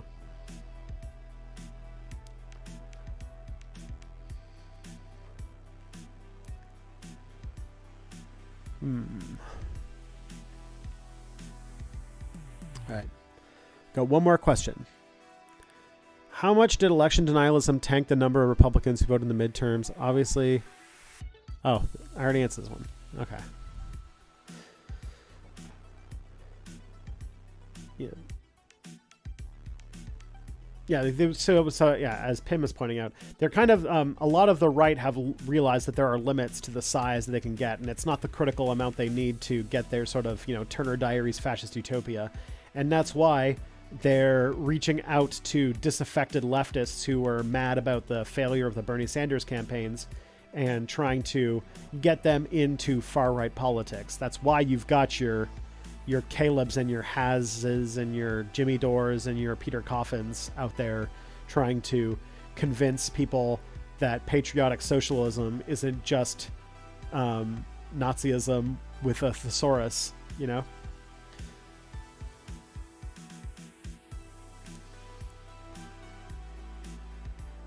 Submit the same question twice. It could have been. I don't know. It could also have been something weird with the automated system that converts Google to Notion. Don't forget Brianna Joy Gray. Yes, Brianna Joy Gray and the mysterious cryptid that she used to do her podcast with.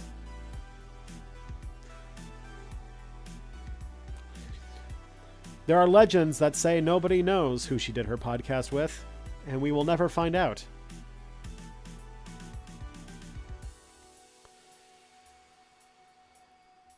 Some of the local elections in states with lower population density shows that some of the power of Zoomers, as they become a larger voting base, they could make the Midwest look more purple.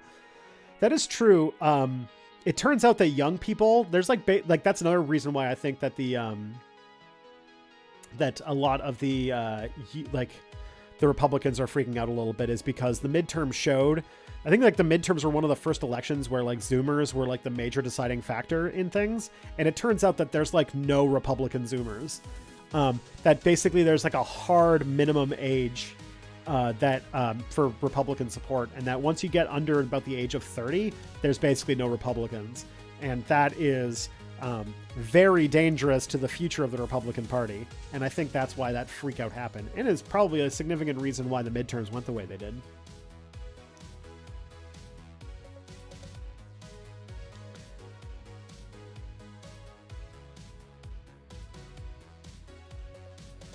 Yeah, Brianna Joy Gray fits into that sort of group I was talking about earlier in my video. That will get that in my video talking about the sort of Assad left, or the sort of the Tucker Carlson left.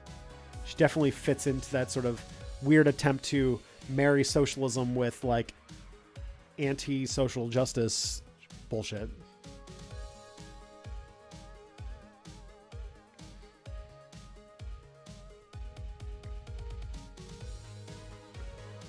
Campists. I've never heard of campists.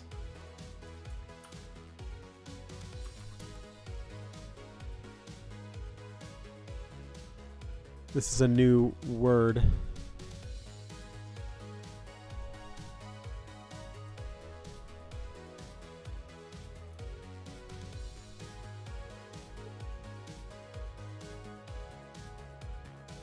Is this it's Trotskyism, basically? Okay. Interesting.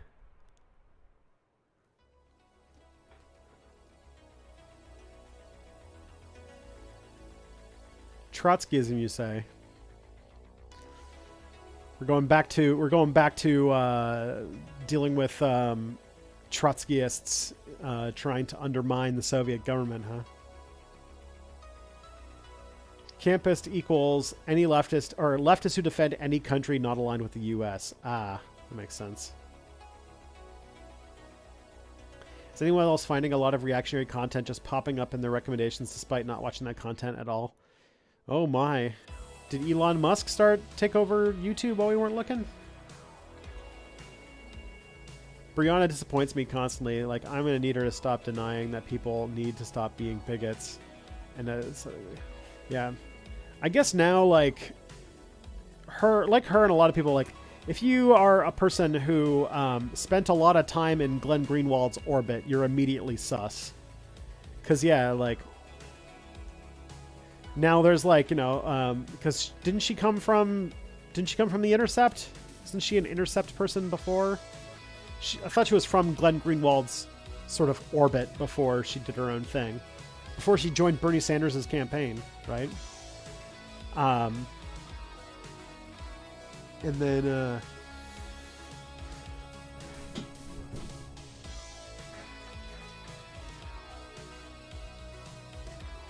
The Hill? Oh yeah, The Hill is also a really weird fucking place, right? Isn't The Hill like got like a weird both sides political show with like Crystal Ball? That's like, I'm a socialist and I'm a reactionary fascist. We certainly do disagree. And it's like, what the fuck? What the fuck is this? And yeah, other weirdos like Matt Taibbi and who's that other guy? What's it called? The guy who wrote like Republican Gomorrah and then became like part of the I think it's like a podcast called The Gray Zone, and it's like a bunch of like it's just basically it's basically just turned into a quote unquote leftist podcast that's almost entirely about like right-wing conspiracy theories, buying completely into right-wing conspiracy theories. And like there's like a guy on the Gray Zone who like I thought I had a lot of respect for, and then turned out to just like be like this like insane anti-vaxxer. Richard Wolff also really disappointed me with his like anti-vax bullshit.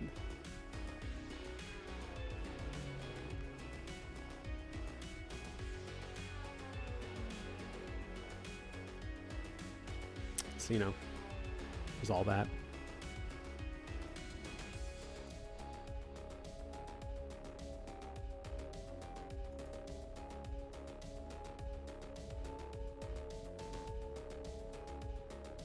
Black conservative commentary, probably because you're black, but it's oddly targeted despite me not watching like direct takedown content. Interesting.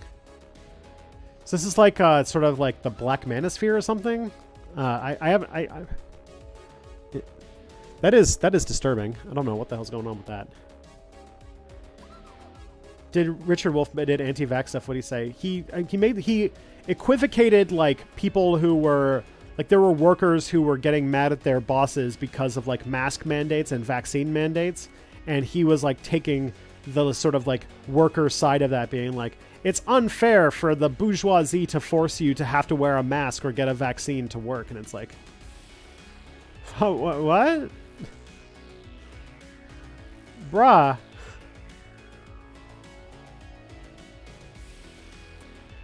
All right, it is 2 o'clock, or it's close to 2 o'clock, and I need to go and take care of a baby.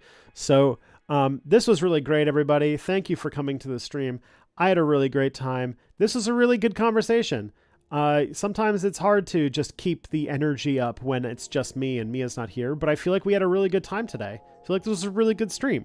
One of the better ones. So, I'm going to raid Left Flank Vets. Let's do that. And yeah, have a good weekend, everybody. I'm going to go do some birthday stuff. But, you know, take care of yourselves. Take care of each other.